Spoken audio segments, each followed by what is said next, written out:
আসসালামু আলাইকুম। গতকালকে রাতে ক্যাম্পাসে আসছি। ক্যাম্পাসে এসে যথেষ্ট ক্লান্ত ছিলাম। তো রাতে এসে এমন ঘুম দিলাম, উঠলাম হচ্ছে আজকে দুপুরবেলা। তো দুপুরবেলা বের হয়ে দেখি তো খাবার-টাবার দোকান সব বন্ধ।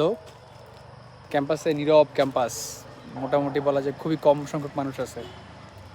হেঁটে বেড়াচ্ছি নীরব ক্যাম্পাসে। আজান দিয়ে দিছে। আজকে দুপুরের লাঞ্চ আমার। Do I feel sad? Absolutely not. উল্টা এনজয় করছি প্রতিটা মুহূর্ত। এই যে একাকিত্ব, শূন্যতা এনজয় করছি।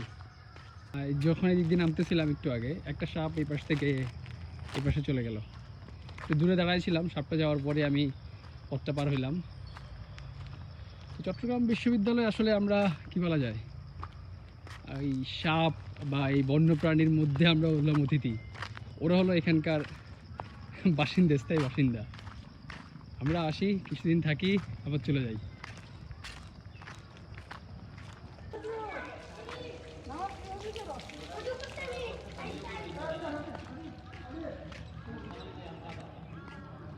গতকালকে রাতেও ছিলাম এফআর রহমান হলে, আজকেও থাকবো এফআর হলে। যাচ্ছি এখন, মোটামুটি কাইন্ড অফ একটু টিলা থেকেই নামলাম। টিলা থেকে নেমে এখন হলের দিকে যাচ্ছি। আমাদের জন্য কমন এগুলি, বাট সমতলের অন্যান্য মানুষদের জন্য একটু টিলা টাইপই লাগবে। এই যে হল, আমি হচ্ছে 4 তলায় আছি।